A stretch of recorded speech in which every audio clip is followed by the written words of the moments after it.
Hello, I'm Sebastian. Welcome to 9 Trees podcast. Today, I will summarize and review the book. Visual Finance by Georgi Tsvetanov presents a practical way to understand financial statements without getting lost in accounting jargon. Built around a one-page visual model, the book connects the income statement, balance sheet, and cash flow statement into a single, intuitive map that shows how money moves through a business. Rather than treating finance as a set of separate reports, it frames performance, financial position, and liquidity as interdependent parts of one system. The focus is on decision-making, how managers, founders, and non-financial leaders can read the numbers, ask better questions, and spot early warning signs. With a visual approach, the book aims to shorten the learning curve for people who need financial clarity to run projects, set priorities, and communicate with finance teams. It is positioned as a fast, accessible guide that turns financial statements into a management tool for planning, control, and smarter trade-offs. I will give you key takeaways from this book. Firstly, the one-page model that links the three core statements. A central idea of the book is that financial statements are not separate documents to be read in isolation. They are three views of the same business, and a one-page visual model can show the relationships at a glance. The income statement explains profitability over a period. The balance sheet shows what the business owns and owes at a point in time, and the cash flow statement reconciles profit to actual cash movements. The visual approach helps readers see how a decision in one area ripples through the others. For example, booking a sale may increase revenue and profit, but if it is made on credit, it also increases receivables and may not improve cash. Likewise, buying equipment changes assets on the balance sheet and affects cash, while depreciation influences reported profit later. By emphasizing connections such as working capital, investment, financing, and operating results, the model encourages systems thinking. The practical value is speed and clarity. Leaders can use the model to orient themselves before diving into details, align teams on what matters, and reduce misunderstandings between operational and finance perspectives. Secondly, reading profitability beyond revenue and margin, the book highlights that profitability is more than top-line growth or a single margin number. Using the visual framework, readers can interpret how revenue turns into operating profit and how cost structure shapes resilience. It encourages looking at the composition of costs, such as variable versus fixed, and understanding how operational choices affect the income statement. A business with high fixed costs may show strong profits at scale, but can become fragile when demand dips, while a more flexible cost base may trade peak margin for stability. The model also supports thinking in drivers, price, volume, mix, productivity, and overhead discipline. These drivers are actionable levers for managers who do not control accounting rules but do control operations. The book also points to the importance of distinguishing accounting profit from economic reality. Non-cash items and timing differences can make reported results look better or worse than underlying performance. By relating profitability to investment needs and cash conversion, readers learn to treat the income statement as a starting point for questions, not the final answer. The outcome is a more decision-oriented interpretation of performance, useful for budgeting, forecasting, and evaluating strategic initiatives. Thirdly, working capital and the cash conversion cycle. A major theme in understanding financial health is how working capital ties up cash. The book uses the visual model to make concepts like inventory, receivables, and payables concrete, showing how day-to-day operational policies translate into liquidity.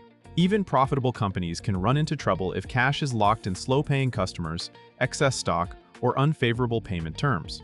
By focusing on the cash conversion cycle, readers can link operational metrics to financial outcomes. Days sales outstanding reflects credit and collections, days inventory on hand reflects planning and supply chain effectiveness, and days payables outstanding reflects purchasing power and supplier relationships. The model helps explain why growth can be cash-hungry, because expanding sales often increases receivables and inventory before cash arrives. It also clarifies how improvements in working capital can fund growth without external financing. Practical implications include setting credit policies, improving invoicing and collections, optimizing inventory, and negotiating supplier terms. The visual approach supports prioritization by showing where the biggest cash locks sit and how small operational changes can materially improve liquidity and reduce risk. Fourthly, investment, depreciation, and the balance sheet view of strategy. The book treats the balance sheet as a strategic map, not just an accounting snapshot. Through the one-page model, readers can see how business decisions accumulate into assets and liabilities over time. Investment in equipment, technology, or product development often requires upfront cash and increases assets, while the benefits appear gradually as revenue growth, efficiency, or capacity. The framework helps readers understand why depreciation reduces accounting profit without directly consuming cash in the current period, and why that distinction matters when evaluating performance. It also encourages separating maintenance investment, needed to sustain operations, from growth investment, aimed at expanding capability. By connecting capital expenditures to cash flow and to future profitability, the model supports more disciplined decision-making about what to build, buy, or lease. It also clarifies the trade-offs between asset-heavy and asset-light business models and how each affects return, risk, and flexibility. Understanding the balance sheet in this way helps managers evaluate whether the company is building productive assets or accumulating inefficiencies, and it makes conversations about capital allocation more transparent and grounded in financial reality. Lastly, financing choices, liquidity risk, and decision-making with numbers. Another important topic is how financing choices shape business options and risk. The visual model ties together equity, debt, and retained earnings so readers can see how profits are reinvested, how borrowing affects cash and obligations, and how leverage changes the risk profile. It highlights that cash flow, not profit, pays bills and debt service, and that liquidity planning is essential even for growing firms. By linking operational performance to financing capacity, the model helps readers understand why lenders and investors care about stability, cash generation, and balance sheet strength. The approach also supports clearer internal decision-making. Managers can use it to test scenarios such as adding headcount, offering longer payment terms, or investing in a new product line, and then infer likely impacts on profit, cash, and financial position. Instead of relying on intuition alone, readers are encouraged to use the model as a common language for cross-functional discussions. The practical payoff is better business decisions, recognizing when growth strains cash, when leverage may be too high, and when improving operations can reduce the need for external funding. In conclusion, this book is best suited for founders, product and project leaders, sales and operations managers, consultants, and MBA-minded readers who need to interpret financial statements but do not want a heavy accounting textbook. It is also useful for finance professionals who must explain numbers to non-financial stakeholders, because the one-page visual framing creates a shared language. The main benefit is practical clarity.